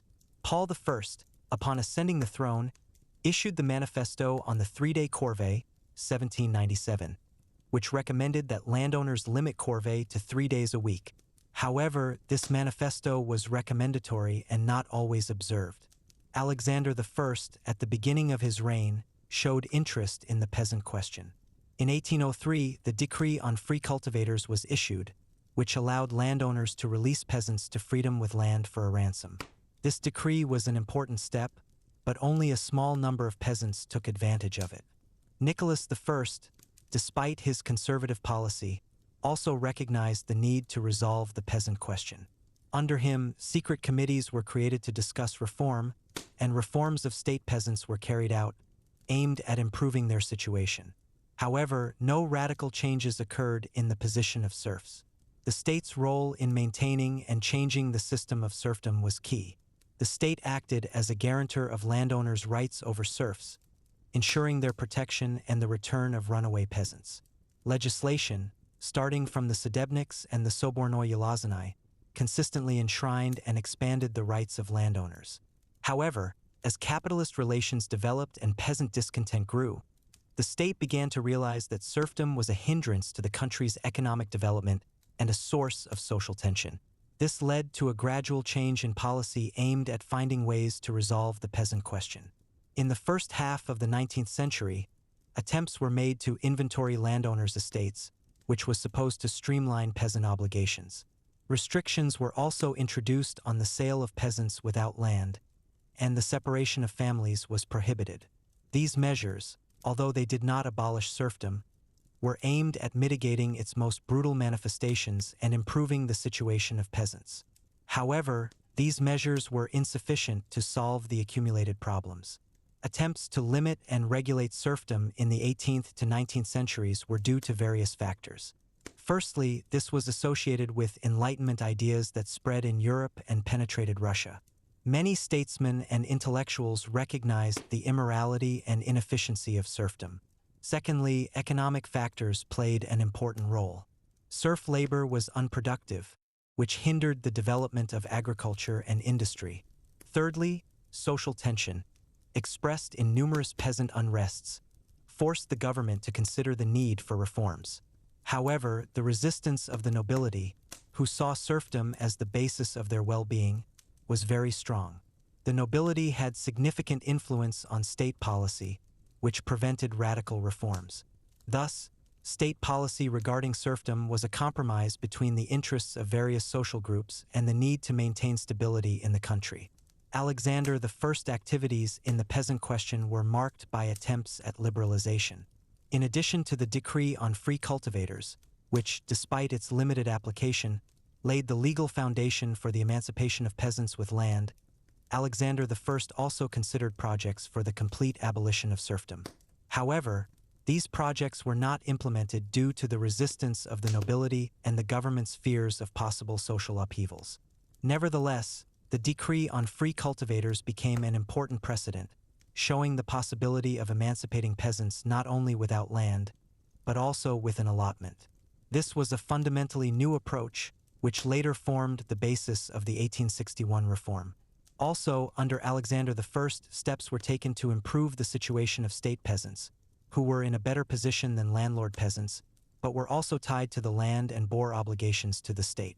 These measures included streamlining taxes and obligations, as well as attempts to develop education and healthcare in state villages. Nicholas I, despite his reputation as a conservative, also paid attention to the peasant question. He understood that serfdom was a powder keg under the state and would sooner or later lead to an explosion. Under him, several secret committees were created to discuss ways to resolve the peasant question. These committees developed a number of projects aimed at limiting serfdom, but none of them were fully implemented. The most significant reform of Nicholas I was the reform of state peasants, carried out by P.D. Kiselev. This reform improved the situation of state peasants, granting them self-government, streamlining obligations, and promoting the development of education and medicine. The purpose of the reform was to set an example for landowners on how to organize farming without serfdom. However, landlord peasants, who constituted the majority, remained in their former position. Nicholas I also prohibited the sale of peasants without land and the separation of families, which was an important step in limiting the arbitrariness of landowners. These measures, although they did not abolish serfdom, indicated the government's growing awareness of the need to reform it. Overall, state policy regarding serfdom until 1861 was characterized by caution and inconsistency.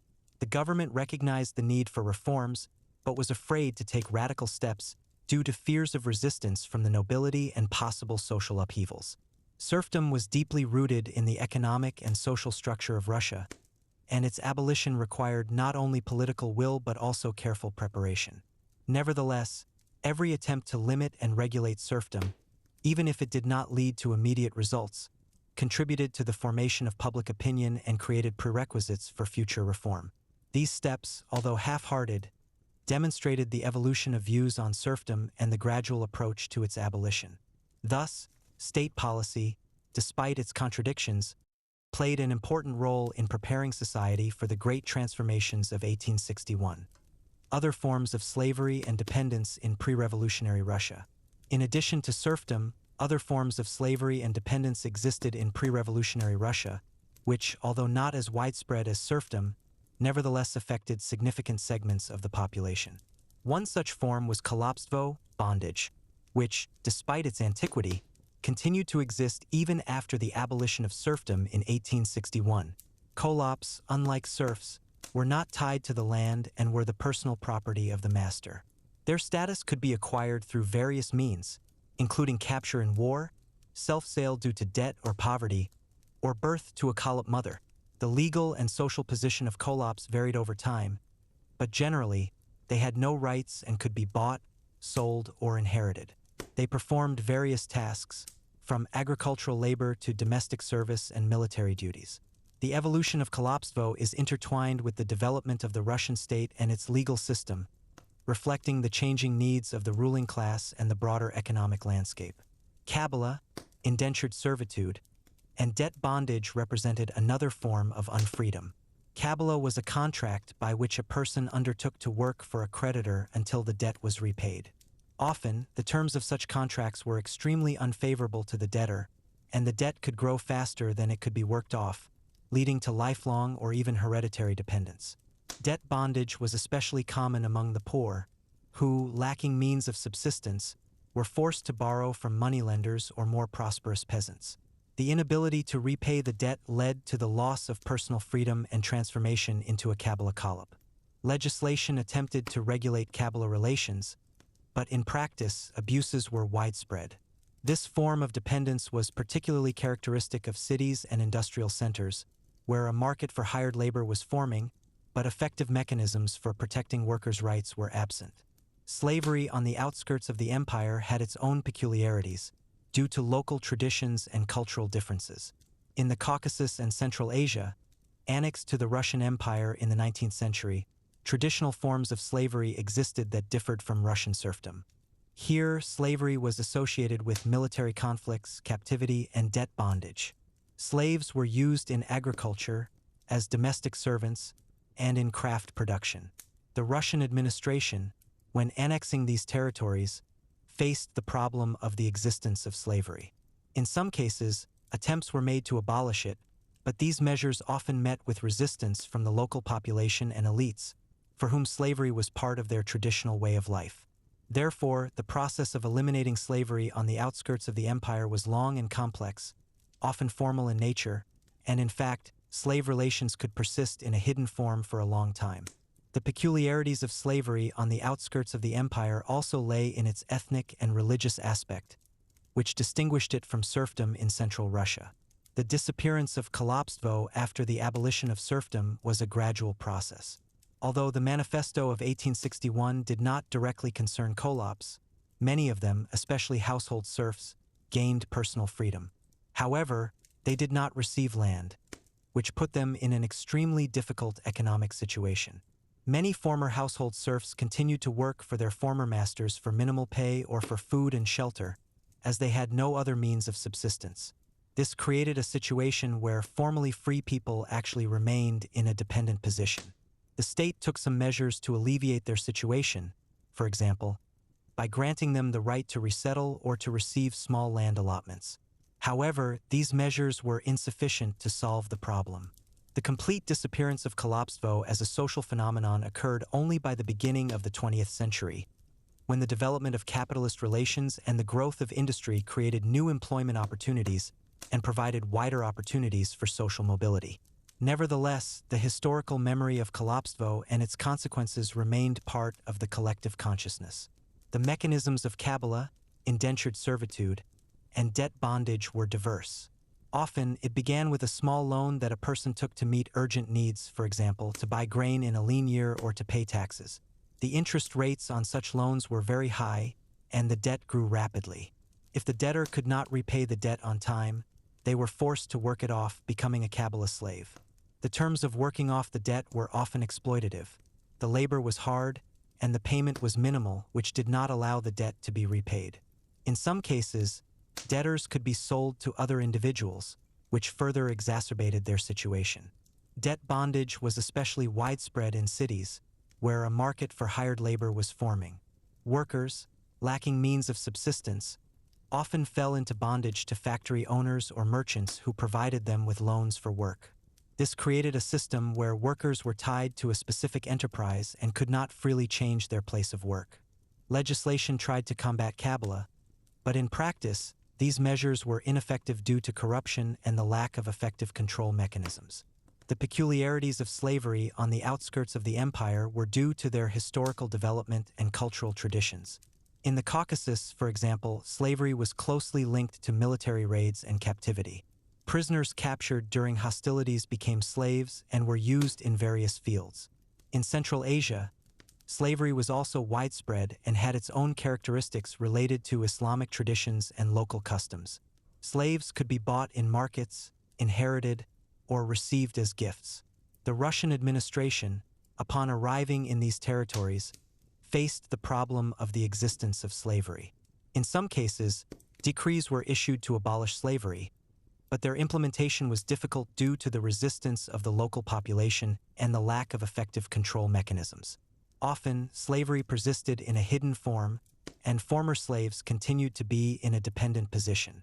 Thus, the elimination of slavery on the outskirts of the empire was a long and complex process that required not only legislative measures, but also profound social and economic transformations. These forms of dependence, although different from serfdom, were nevertheless a manifestation of unfreedom and exploitation of man by man. Relations between landowners and serfs. The relations between landowners and serf peasants in pre-revolutionary Russia were asymmetrical and determined by the legal status of serfdom. The landowner possessed extensive rights over their peasants, who were effectively their property. These rights included the right to labor, corvée, the right to receive quit rent, in kind or money, and the right to sell, gift, mortgage, and exchange peasants. The landowner also had the right to judge their peasants for minor offenses, inflict corporal punishment, exile them to Siberia, or conscript them into the army. They controlled the serfs' marriages, their movement, and even their choice of occupation. At the same time, the landowner had certain obligations towards their peasants, although these obligations were often formal. They were supposed to provide peasants with land for farming, protect them from external threats, and provide assistance in case of crop failure or natural disasters. However, the extent to which these obligations were fulfilled depended on the landowner's personal qualities and their attitude towards the peasants. Some landowners cared for their peasants, built schools and hospitals, while others showed cruelty and indifference.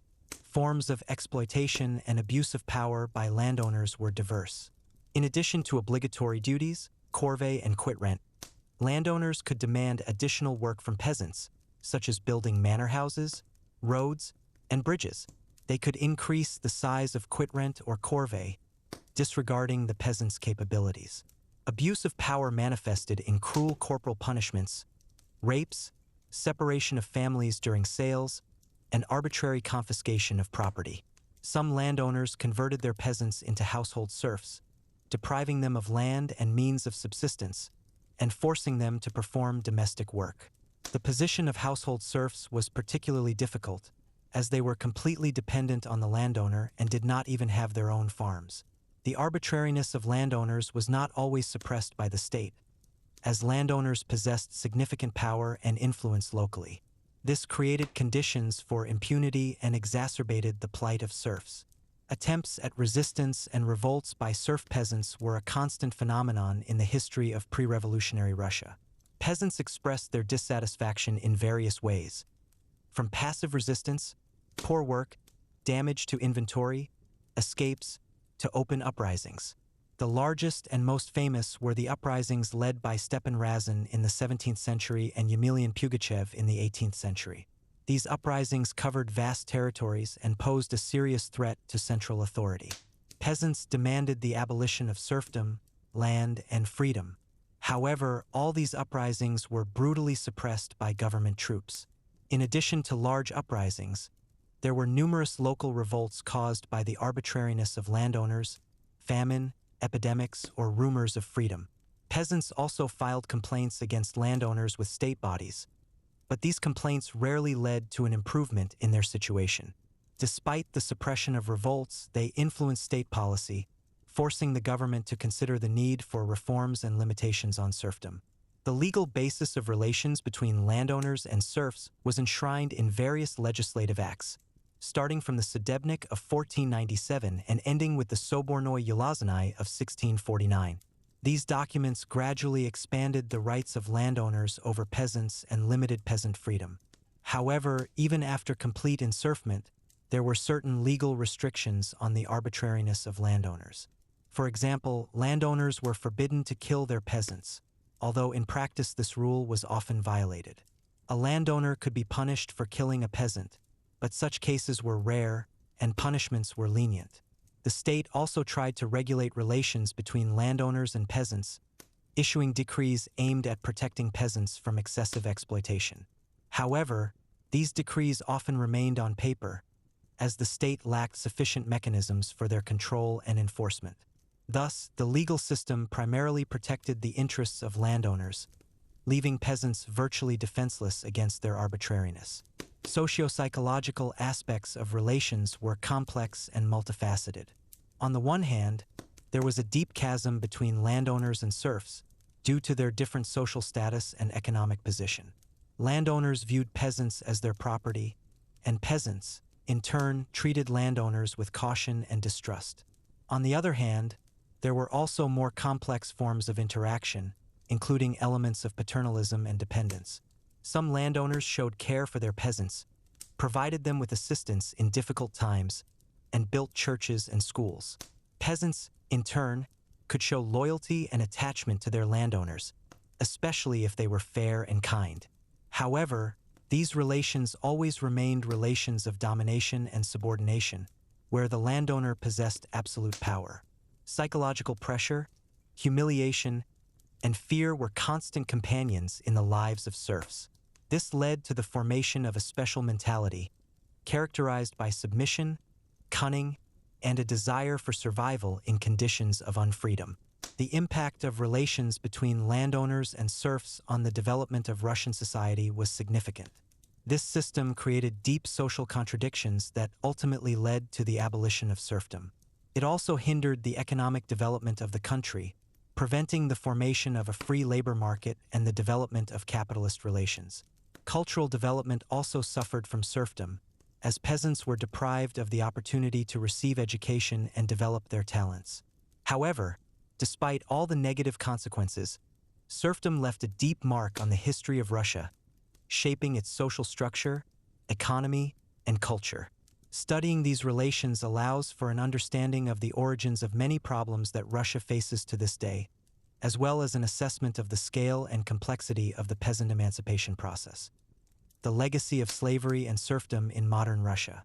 The legacy of slavery and serfdom in pre-revolutionary Russia influences the mentality and social relations in modern Russia. The long existence of a system of unfreedom, in which a significant part of the population was in a subordinate position, formed certain characteristics in public consciousness. These include paternalism, that is, the expectation of care and guidance from the authorities, as well as a low level of legal culture and civic engagement. The habit of submission and the lack of experience in independent decision-making, characteristic of serfs, could be passed down from generation to generation, influencing the formation of social norms and values. A certain hierarchy is also observed in social relations, where status and power play a significant role. These aspects are not a direct consequence of serfdom, but the historical experience of dependence could have contributed to their entrenchment. Discussions about serfdom in historiography and public consciousness continue to this day. There are various points of view on the role and significance of serfdom in Russian history. Some researchers emphasize its negative impact on the country's economic and social development, considering it a hindrance to progress. Others focus on its stabilizing role during certain periods, as well as on the peculiarities of its formation, distinguishing it from classical slavery. In public consciousness, serfdom is often associated with backwardness and injustice, but at the same time, elements of idealization of the past may be present, associated with the image of a kind master or a patriarchal village. These discussions reflect the complexity and ambiguity of historical experience, as well as society's desire to comprehend its past and learn from it. Understanding various interpretations of serfdom is important for forming an objective historical view. Lessons from history, drawn from the experience of slavery and serfdom, are important for preventing new forms of dependence and fighting for freedom. The history of serfdom demonstrates how gradually, step by step, human freedom was limited, and how important it is to value and protect civil rights and freedoms. It shows that economic dependence can become the basis for personal unfreedom, and that the struggle for social justice and equality is a continuous process. The experience of abolishing serfdom also emphasizes the complexity and multifaceted nature of social transformations, as well as the need to consider the interests of all segments of society. Modern forms of dependence, such as labor exploitation, human trafficking, and debt bondage, have their roots in historical forms of slavery and serfdom. Studying the past allows for identifying the mechanisms of unfreedom and developing effective measures to prevent it. The struggle for human freedom and dignity remains a relevant task, requiring constant attention and effort from society and the state. The influence of the historical experience of slavery on the mentality and social relations in modern Russia is manifested in various aspects. One of them is the preservation of paternalistic attitudes, where the population tends to expect solutions to problems from above and rely on state power, rather than on their own strength and initiative. This may be due to a centuries-old tradition when peasants were under the guardianship of the landowner, and then the state. A certain hierarchy is also observed in social relations, where status and belonging to certain social groups play a significant role. This may be an echo of the estate division of society that existed in pre-revolutionary Russia. A low level of legal culture and civic engagement can also be associated with historical experience, when human rights and freedoms were limited, and the law often served the interests of the ruling class. However, it is important to note that these features are not exclusively Russian and can be found in societies that have experienced long periods of unfreedom. Nevertheless, for Russia, this historical experience is of particular importance, as serfdom covered a significant part of the population and existed for several centuries. Discussions about serfdom in historiography and public consciousness are an important part of the process of understanding the past. In the Soviet period, serfdom was often portrayed as an absolute evil, a symbol of oppression and backwardness. In the post-Soviet period, new interpretations appeared, some of which tried to soften the negative image of serfdom, emphasizing its patriarchal character or economic expediency under certain conditions. These discussions reflect not only scientific disputes but also ideological battles related to the formation of national identity and the assessment of Russia's historical path. In public consciousness, the image of serfdom remains complex and contradictory. On the one hand, it is a symbol of unfreedom and oppression. On the other, it is part of national history that needs to be accepted and understood. Understanding these discussions allows for a deeper insight into the essence of the problem and avoids simplistic assessments. It is also important to consider that the historical memory of serfdom influences the modern perception of social justice, equality, and freedom. Lessons from history, drawn from the experience of slavery and serfdom, are relevant for modern Russia. They remind us that freedom is not something given once and for all, but requires constant protection and struggle. The history of serfdom shows how gradually, step by step, human rights and freedoms were limited, and how important it is to be vigilant to any manifestations of unfreedom. It also emphasizes that economic dependence can become the basis for personal unfreedom, and that the struggle for social justice and equality is a continuous process. Modern forms of dependence, such as labor exploitation, human trafficking, and debt bondage, although different from historical forms of slavery, nevertheless have common roots with them. Studying the past allows for identifying the mechanisms of unfreedom and developing effective measures to prevent it. The struggle for human freedom and dignity remains a relevant task, requiring constant attention and effort from society and the state. This includes the development of legal culture, strengthening civil society institutions, and creating conditions for economic well-being and social justice for all citizens. Only through understanding and overcoming the negative legacy of the past can a free and prosperous society be built.